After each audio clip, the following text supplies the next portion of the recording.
আপনাদের অনেক অনেক শুভেচ্ছা ও ভালোবাসা জানিয়ে শুরু করছে অনুষ্ঠান আহরণ।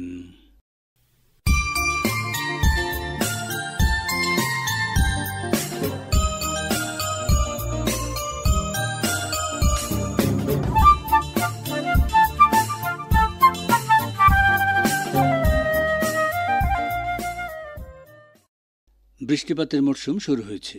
ম্যালেরিয়া সহ নানা জলবাহিত রোগের প্রাদুর্ভাব দেখা দেয় এই সময়। এ নিয়ে স্বাস্থ্য বিভাগও সতর্ক থাকে, গ্রহণ করে বিভিন্ন পদক্ষেপ। এই বিষয়ে কাছাড় জেলার মুখ্য স্বাস্থ্য আধিকারিক ডক্টর এম.আই. বড়ভূঁইয়া আকাশবাণীকে জানান, যেহেতু গরমের সময় আসছে, বৃষ্টিও পড়ছে, তো মশাবাহিত রোগের আশঙ্কা রয়েছে। তো মশাবাহিত রোগ যেমন ম্যালেরিয়া, ডেঙ্গু, জাপানি এনকেফেলাইটিস এগুলো আমাদের অঞ্চলে হয়। ম্যালেরিয়া সৌভাগ্যক্রমে আমাদের এরিয়াতে কমে এসেছে। বেশিরভাগ ম্যালেরিয়া বাইরে থেকেই নিয়ে আসে। এবং জলের যেটা সমস্যা, সেটা তো সুস্বাস্থ্য বিভাগের একা দায়িত্ব না, এটা জনসাধারণ এবং মিউনিসিপ্যালিটি মিলে আমাদের যে জমা জল যেটা, সেই জমা জলকে পরিষ্কারের রাস্তা করে দিতে হবে। যদি বেশি জমা জল থাকে তাহলে সেখানে শুধু মশা না, সেখানে অনেক জীবাণুর জন্ম হয় এবং সেখান থেকে স্বাস্থ্যের সমস্যা দেখা দেয়। তাই আমি জনসাধারণের কাছে এবং মিউনিসিপ্যালিটির কাছে অনুরোধ রাখবো যাতে জমা জলের নিষ্কাশন ব্যবস্থাটা ত্বরান্বিত করা যায়।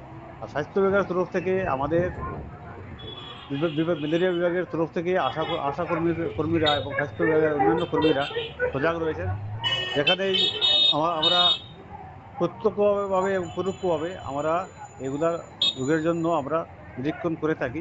প্রত্যক্ষ হচ্ছে আমাদের আশাকর্মীরা বাড়ি বাড়ি যায়, আর পরোক্ষ হচ্ছে রোগী যখন হাসপাতালে আসেন, জ্বর নিয়ে আসেন, তখন আমরা যথাবিহিত ব্যবস্থা করি, রক্ত পরীক্ষা করি এবং ম্যালেরিয়ার সন্দেহ দেখা দিলে সেখানে আমরা আইটিএম করি এবং মাস ব্লাড কালেকশন করি এবং বৎসরে একবার সমস্ত মিউনিসিপ্যালিটি এরিয়াতে আমরা ফগিও করে থাকি। তাই স্বাস্থ্য বিভাগের তরফ থেকে আমাদের উদ্যোগের কোনো অভাব থাকবে না। শুধু জনসাধারণের সহযোগিতা এবং আপনাদের সবার সাহায্য পেলে আশা করি আমরা এই সমস্যা থেকে উঠে যেতে পারবো। কিন্তু একটাই অনুরোধ, আবার আমি আগেও বলেছি, এখনও বলছি, জমা জলের যেটা সমস্যা, সেই সমস্যা থেকে যদি আমরা বের হতে না পারি তাহলে স্বাস্থ্যগত দিক দিয়ে আমাদের সমস্যা দেখা দিতে পারে। জন্ডিস হতে পারে, টাইফয়েড ও জলবাহিত রোগ। আমাদের একমাত্র রাস্তা হচ্ছে বিশুদ্ধ জল পান করা। এই বিশুদ্ধ জল পান করতে গেলে আমাদেরকে পাবলিক হেলথ থেকে আমরা ভালো জল পেয়ে থাকি। আমরা জনসাধারণের কাছে অনুরোধ করব পাবলিক হেলথের সঙ্গে যোগাযোগ করে যাতে ভালো বিশুদ্ধ জল পান করেন, এবং সবচেয়ে ভালো হচ্ছে জলটা ফুটিয়ে পান করা। এখানে আমাদের যে হেলথ ডিপার্টমেন্ট অ্যাক্টের আন্ডারে ওরা আসে না, তবুও যদি নির্দিষ্ট কোনো অভিযোগ পেলে আমরা নিশ্চয়ই আমাদের ফুড সেফটি অফিসার আছেন, আমরা দেখব। শনিবার শিলচর কাছাড় ক্লাবে association of health providers India north east chapter 1-এ তৃতীয় সাধারণ সভায় সংগঠনের নতুন সভাপতি হিসেবে মৃদুল মজুমদারকে মনোনীত করা হয়েছে। সেই সঙ্গে নতুন কমিটির মনোনীতরা হলেন সম্পাদক রোহিত উপাধ্যায়, যুগ্ম সম্পাদক doctor Seema Kunwar, secretary training education doctor Geetartha Roy Medhi, কার্যকরী সদস্য অম্বরীশ চক্রবর্তী প্রমুখ। এদিন কাছাড় ক্লাবে association of health providers India north east chapter 1-এর ডাকা এক সাংবাদিক সম্মেলনে নবাগত সভাপতি মৃদুল মজুমদার বলেন, বরাক উপত্যকার জন্য একটা বিশেষ দিন বলবো আমি, স্বাস্থ্যসেবার প্রেক্ষিতে বলছি। কারণ এতদিন এই বরাক উপত্যকায় বেসরকারি স্বাস্থ্যসেবা প্রতিষ্ঠানদের যে রক্ষা কবচ বলছি, আপদ বিপদ যেই দেখাশোনা যারা করে তাদেরকে রক্ষা কবচ বলা হয়। এই হিসাবে আমাদের যে প্রতিষ্ঠান ছিল, আমাদের যে অ্যাসোসিয়েশন ছিল, সেটা ছিল all Assam non government health establishment association. আর এখানে একটা অ্যাসোসিয়েশন আছে Barak valley health care welfare trust. Barak valley health care welfare trust এটা অন্য কোনো কাজের জন্য নয়, এটা শুধু আমাদের বায়োমেডিক্যাল ওয়েস্ট ম্যানেজমেন্টের জন্য আমরা এটা 2014 সালে এটা প্রতিষ্ঠিত হয়েছে।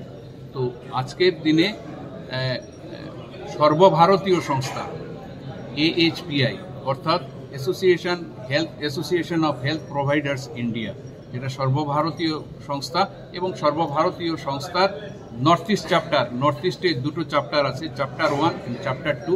চ্যাপ্টার 1-এ হচ্ছে আসাম, ত্রিপুরা, মেঘালয় এবং অরুণাচল প্রদেশ। এই 4টা স্টেটের যে বেসরকারি স্বাস্থ্য প্রতিষ্ঠান, ডায়াগনস্টিক ল্যাবরেটরি সব কিছু নিয়ে যেগুলো আছে, সেটার যে সংস্থা, সেই সংস্থাটা হলো AHPI। আর AHPI এ আজকের দিনে, আজকের এই শুভ দিনে আমাদের আঙ্গিয়া যেটা ছিল all Assam non government health establishment association, সেটার থেকে 75 থেকে 80 জন সদস্য আজকে যোগদান করবে। এবং আপনাদের জানার জন্যে যে সারা আসামে যে আঙ্গিয়া ছিল নন গভর্নমেন্ট হেলথ এস্টাবলিশমেন্ট অ্যাসোসিয়েশন, এটার আর কোনো রইল না, কোনো অস্তিত্বই রইল না। সেটা মানে রাজ্যিক থেকে ওটা ডিজলভ হয়ে গেল। সাধারণ সভা হলো AHPI এবং আজকের যে কয়টা এজেন্ডা ছিল, বিশেষ করে আমরা বিগত দিনে আমরা AHPI দিয়ে আমরা কি করলাম, আগামী দিনে কি আমাদের করতে হবে। বিগত দিনের যে আমাদের কমিটি ছিল, সেই কমিটি আজকে ডিজলভ হয়ে আজকে নতুন একটা কমিটি হয়েছে এবং নতুন কমিটিতে সর্বসম্মতিক্রমে আমাকে এই কমিটির সভাপতি হিসাবে, প্রেসিডেন্ট হিসাবে নির্বাচিত করা হয়েছে। আমি আপনাদের মারফতে আমি AHPI এর প্রতিটি সদস্যকে, যেমন এখানে সব সদস্য আসেননি কিন্তু সারা আসাম, ত্রিপুরা রয়েছে, মেঘালয়তে রয়েছে, তাদের প্রত্যেককে আমি ধন্যবাদ জ্ঞাপন করছি, কৃতজ্ঞতা জ্ঞাপন করছি যে আমাকে এই গুরুর দায়িত্ব দেওয়ার জন্য।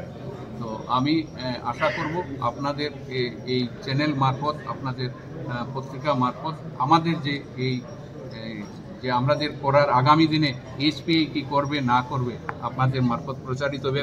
পাশাপাশি আপনাদেরকে আমরা অনুরোধ করছি যে এই স্বাস্থ্যসেবা উন্নতকরণের জন্য বা কোথাও যেন কোনো খামতি থেকে থাকে, আমাদের অ্যাসোসিয়েশন করার থাকে। কারণ একটা কথা বলতে হয় যে গভর্নমেন্টের নর্মস রয়েছে, গভর্নমেন্টের রুলস রয়েছে, এটা গভর্নমেন্ট সরকার দেখছে, কিন্তু আমাদের সংস্থার হিসাবে যেভাবে যেটা করতে হয়, আপনাদের সহযোগিতা আমরা কামনা করছি। সংগঠনের সাধারণ সম্পাদক Rohit Upadhyay. Association of health care provider, आप लोगों को जैसे बताया 2012 में दिल्ली में फॉर्म हुआ था। This is non government non profit organisations catering all the private hospitals across India. We have more than 30,000 member hospital across India and Assam का चैप्टर 2021 में हुआ था। 2021 के बाद 2023 में सोसाइटी एक्ट के अंडर हम लोग रजिस्टर हुआ है। तो हम लोग इसमें मेनली एडवोकेसी विद जो गवर्नमेंट का रूल्स रेगुलेशन होते हैं उसके साथ में रहते हैं, ट्रेनिंग एंड डेवलपमेंट हम लोग करते हैं और प्लस हम लोग एक दूसरे को हेल्प करते हैं। जो मेंबर ऑर्गेनाइजेशन है, किसी को डिफ़िकल्टीज होता है, रिसोर्स मोबिलाइजेशन का होता है, we are trying to help each other. और प्लस जब गवर्नमेंट कुछ भी करती है, हेल्थ केयर रिलेटेड कुछ डिसीजन लेती है, वो हमसे भी इनपुट लेती है कैसे करने से अच्छा होगा, which is beneficial for this patient care as well as the society. तो यही हम लोग का है। और प्लस हम लोग का एसोसिएशन के तौर से आज मधुसूदन साहब को हम लोगों ने प्रेसिडेंट के तौर से निर्वाचित किया है। तो वो आगंतुक दिन में जितना भी काम होंगे उनके मार्गदर्शक में सारा काम होगा। और हम चाहते हैं कि सारे और हेल्थ केयर फैसिलिटीज़ जितने भी हैं, हॉस्पिटल्स हो, नर्सिंग होम हो, डायग्नोस्टिक सेंटर हो, सब मिल के काम करें, पेशेंट के हित के लिए काम करें। হাইলাকান্দি জেলায় আসন্ন পঞ্চায়েত নির্বাচন সুষ্ঠু ও শান্তিপূর্ণভাবে সম্পন্ন করতে যাবতীয় ব্যবস্থা গ্রহণ করেছে জেলা প্রশাসন। এ ব্যাপারে আকাশবাণীকে জানিয়েছেন জেলা তথ্য ও জনসংযোগ আধিকারিক সাজ্জাদুল হক চৌধুরী। বুধবার রাজ্য নির্বাচন কমিশন রাজ্যে পঞ্চায়েত নির্বাচনের সময়সূচি ঘোষণার পরই হাইলাকান্দি জেলায়ও পঞ্চায়েত নির্বাচনের প্রস্তুতি শুরু হয়ে যায়। পরদিন বৃহস্পতিবার অর্থাৎ 3 এপ্রিল হাইলাকান্দি জেলা কমিশনার আসন্ন এই নির্বাচনের জন্য বিজ্ঞপ্তি ঘোষণা করেন। এর ফলেই আসন্ন এই পঞ্চায়েত ভোটের ঢাকিতে ঢোল পড়ে যায়, শুরু হয়ে যায় জেলাবাসীর মনে ব্যাপক উৎসাহ উদ্দীপনা। পাশাপাশি প্রশাসনিক মহলে নেওয়া হয় এই প্রস্তুতি। জেলার 62টি গাঁও পঞ্চায়েতের নির্বাচন এবং 5টি আঞ্চলিক পঞ্চায়েতের নির্বাচন ও 8টি জেলা পরিষদের আসনের নির্বাচনের জন্য এই বিজ্ঞপ্তি জারি করা হয় বৃহস্পতিবার। বিজ্ঞপ্তি অনুযায়ী 1995 সালের আসাম পঞ্চায়েত সংবিধান বিধি সংশোধিত অনুযায়ী এর 16 বিধির অধীনে প্রদত্ত ক্ষমতার প্রয়োগ দ্বারা এই বিজ্ঞপ্তি জারি করা হয়। এতে গ্রাম পঞ্চায়েত সদস্য পদের জন্য মনোনয়নপত্র আহ্বান করা হয়। পাশাপাশি আঞ্চলিক পঞ্চায়েত সদস্য নির্বাচনের জন্য মনোনয়নপত্র চাওয়া হয়। এছাড়া জেলা পরিষদ নির্বাচনের 8টি আসনের জন্য মনোনয়নপত্র চাওয়া হয়েছে। মনোনয়নপত্র অর্থাৎ গাঁও পঞ্চায়েত সদস্য এবং আঞ্চলিক পঞ্চায়েত সদস্যের জন্য মনোনয়নপত্রগুলি সংশ্লিষ্ট উন্নয়ন খণ্ড আধিকারিকের কার্যালয়ে জমা দেওয়া যাবে এবং সেখানে মনোনয়নপত্রের ফর্মও পাওয়া যাবে। 3 এপ্রিল থেকে 11 এপ্রিল পর্যন্ত সরকারি বন্ধের দিন ছাড়া প্রতিদিন সকাল 11টা থেকে বিকেল 3টা পর্যন্ত প্রার্থী নিজে অথবা প্রস্তাবক মনোনয়নপত্র জমা দিতে পারবেন। মনোনয়নপত্র বিডিও অফিসগুলিতে দায়িত্বপ্রাপ্ত আধিকারিকের হাতে জমা দেওয়া যাবে। পাশাপাশি জেলা পরিষদের 8টি আসনের জন্য মনোনয়নপত্র জেলা আয়ুক্তের কার্যালয় অর্থাৎ ডিসি অফিসে জমা দেওয়া যাবে। আগামী 11 এপ্রিল পর্যন্ত এই মনোনয়নপত্র জমা দেওয়া যাবে। মনোনয়নপত্রগুলি পরদিন 12 এপ্রিল সকাল 10:30টায় সংশ্লিষ্ট উন্নয়ন খণ্ড আধিকারিকের কার্যালয় এবং জেলা কমিশনারের কার্যালয়ে পরীক্ষা করায় দেখা হবে। এছাড়া কোনো প্রার্থী বা তার প্রস্তাবক আগামী 17 এপ্রিল খণ্ড উন্নয়ন আধিকারিকের কার্যালয়ে মনোনয়নপত্র প্রত্যাহার করতে পারবেন। 17 এপ্রিল বিকাল 3টার মধ্যে মনোনয়নপত্র প্রত্যাহার করা যাবে। আগামী 2 মে সকাল 7:30টা থেকে বিকেল 4:30টা পর্যন্ত ভোট নেওয়া হবে।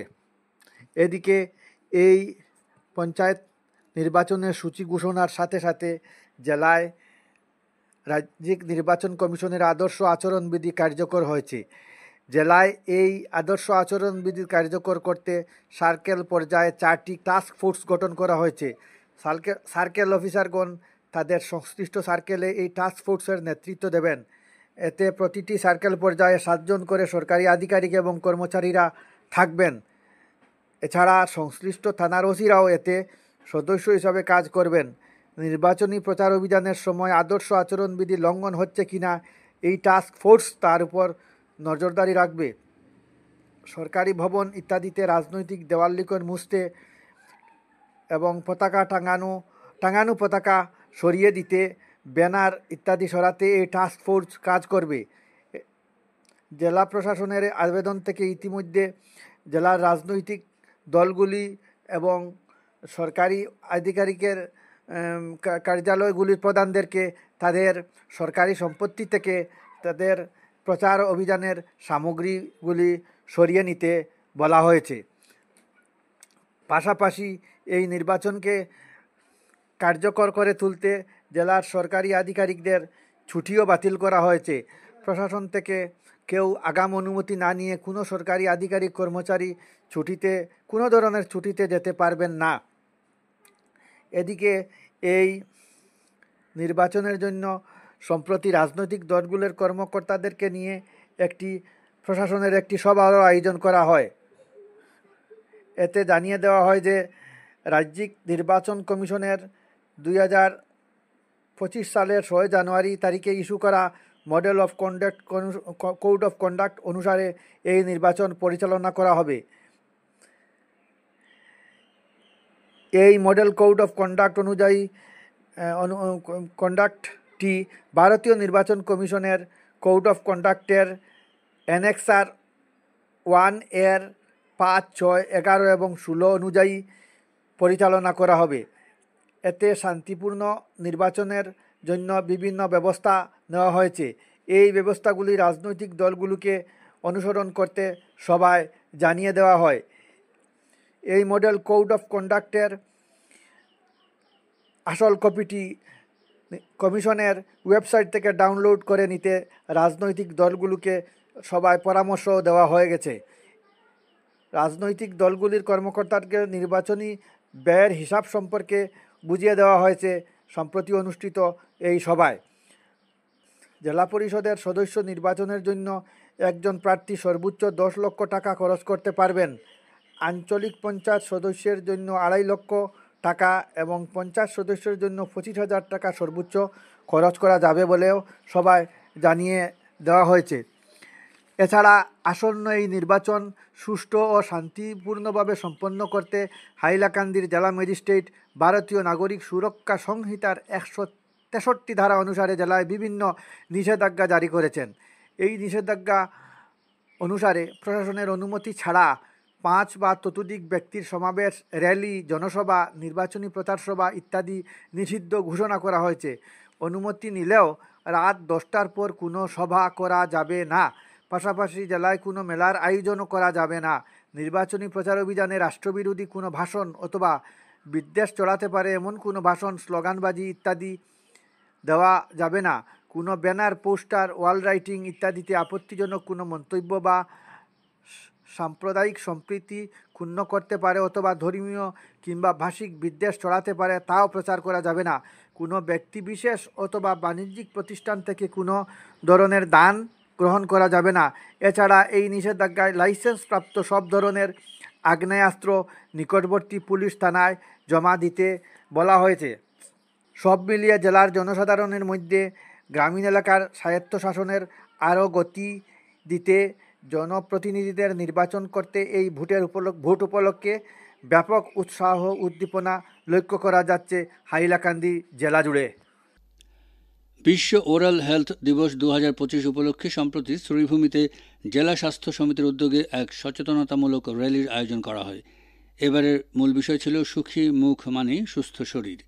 মুখের স্বাস্থ্য ও সামগ্রিক সুস্থতার গভীর সংযোগকে গুরুত্ব দিয়ে আয়োজিত সম্মেলনে অতিরিক্ত মুখ্য চিকিৎসা ও স্বাস্থ্য আধিকারিক ডাক্তার মতীন্দ্র সূত্রধর ও করিমগঞ্জ সিভিল হাসপাতালের অধীক্ষক ডাক্তার লিপি দেবের নেতৃত্বে এক সচেতনতামূলক র্যালির উদ্বোধন করা হয়। এতে জাতীয় স্বাস্থ্য মিশনের র্যালিটিতে নার্সিং কর্মী ও আশাকর্মীরা সক্রিয়ভাবে অংশগ্রহণ করেন। এ উপলক্ষে রাষ্ট্রীয় স্বাস্থ্য মিশনের শ্রীভূমি জেলা শাখার মিডিয়া এক্সপার্ট সুমন চৌধুরী আকাশবাণীকে জানান, প্রতি বছরের ন্যায় এবছরও 20 মার্চ বিশ্ব ওরাল হেলথ দিবস পালন করা হচ্ছে আমাদের শ্রীভূমি জেলায়। আমরা বিভিন্ন কার্যসূচি হাতে নিয়েছি মানুষকে মুখগহ্বরের স্বাস্থ্যের উপর সচেতন করার জন্য, এবং এবছরের যে থিম সেটা হলো সুখী মুখ সুখী মন। এটি আমাদের মনে করিয়ে দেয় যে মুখের স্বাস্থ্য কেবল একটি সুন্দর হাসির জন্য নয়, বরং এটি আমাদের আত্মবিশ্বাস, মানসিক সুস্থতা এবং সামগ্রিক স্বাস্থ্যকেও প্রভাবিত করে। মুখ ও দাঁতের রোগ বিশ্বব্যাপী সবচেয়ে সাধারণ স্বাস্থ্য সমস্যাগুলির মধ্যে একটি। দাঁতের ক্ষয়, মাড়ির সংক্রমণ, অপর্যাপ্ত মুখের পরিচর্যা কেবল দুর্গন্ধযুক্ত শ্বাস বা ক্যাভিটির কারণ নয়, এটি হৃদরোগ, ডায়াবেটিস এবং এমনকি গর্ভাবস্থায় জটিলতা সৃষ্টি করতে পারে। বিশেষ করে শিশুদের জন্য খারাপ মুখের স্বাস্থ্য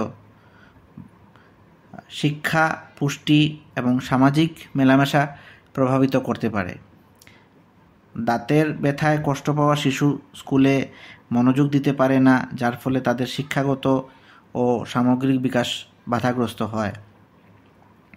আমরা আরবিএসকে রাষ্ট্রীয় বাল স্বাস্থ্য কর্মসূচির আওতায় প্রাথমিক পর্যায়ে ওরাল হেলথ সমস্যাগুলো শনাক্ত করা এবং বিনামূল্যে চিকিৎসা ব্যবস্থার করা হয়েছে। আমাদের আরবিএসকে মোবাইল হেলথ টিমগুলি স্কুলে গিয়ে, এমনকি অঙ্গনওয়াড়ি সেন্টারে গিয়ে মুখ ও দাঁতের পরীক্ষা করছে। বিনামূল্যে চিকিৎসা ও রেফারেল সুবিধা প্রদান করা হচ্ছে। গ্রামাঞ্চল, বিশেষ করে চা বাগান অঞ্চলগুলোতে ওরাল হেলথ ক্যাম্পের আয়োজন করা হচ্ছে, এবং এমনকি আমাদের যে মোবাইল হেলথ টিমগুলো আছে সেগুলো স্কুলে সঠিক ব্রাশিং পদ্ধতি বা স্বাস্থ্যকর খাদ্যাভ্যাস সম্পর্কে সচেতনতাও সৃষ্টি করছে। তো আমরা কিভাবে আমাদের মুখের স্বাস্থ্য ভালো রাখতে পারি? আমাদের প্রতিদিনের ছোটো ছোটো অভ্যাসগুলি আমাদের মুখের স্বাস্থ্য ভালো রাখতে সাহায্য করতে পারে। যেমন প্রতিদিন 2 বার করে ফ্লোরাইড টুথপেস্ট দিয়ে দাঁত ব্রাশ করুন। সাধারণত বাজারে যেগুলো ব্র্যান্ডেড টুথপেস্ট পাওয়া যায় সেগুলোতে ফ্লোরাইড ন্যূনতম পর্যায়ে থাকে এবং সেটা দিয়ে ব্রাশ করা উচিত। মাড়ির যত্ন নিতে নিয়মিত ফ্লস ব্যবহার করুন। চিনি এবং মিষ্টি পানীয় কম খান, কারণ এগুলো দাঁতের ক্ষয় করে। তামাক ও সুপারি থেকে দূরে থাকুন, যা বিভিন্ন পর্যায়ে ওরাল ক্যান্সারের কারণ হতে পারে। শিশুদের মুখের যত্ন নিতে উৎসাহিত করুন, শিশুদেরকে স্বাস্থ্যকর অভ্যাস গড়ে তুলতে সাহায্য করুন। প্রত্যেক 6 মাস অন্তর অন্তর দাঁতের ডাক্তার দেখান, কারণ প্রতিরোধী সর্বোত্তম চিকিৎসা।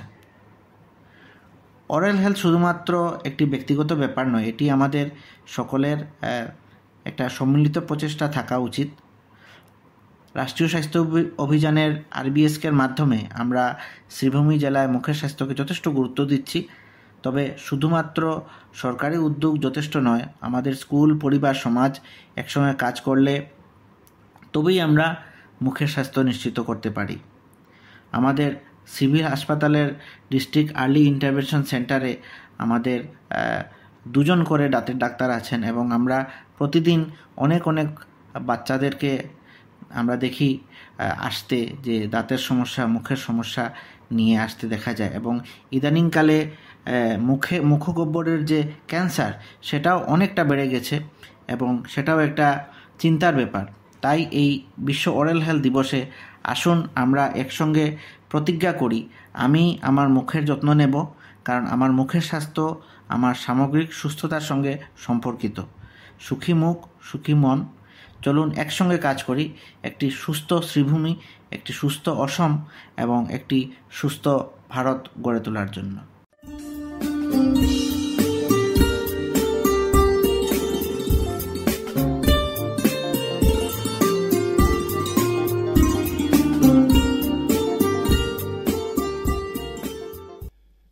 শ্রোতা বন্ধুরা, আহরণা যেখানে শেষ করছি, আপনাদের সঙ্গে আবার কথা হবে আমাদের আগামী অনুষ্ঠানে। আপনারা ভালো থাকবেন এবং অবশ্যই সুস্থ থাকবেন। এবার বিদায় নিচ্ছি, তবে তার আগে জানিয়ে দেব, উপস্থাপনায় ছিলাম অনির্বাণ জ্যোতিগুপ্ত, শব্দগ্রহণ করেছেন রাহুল কান্তি দেব, রতন দেব, জসীমউদ্দিন লস্কর ও নবেন্দু দাস। অনুষ্ঠান সম্পাদনায় ছিলেন অভিজিৎ নাথ এবং প্রযোজনা হিতব্রত ভট্টাচার্য।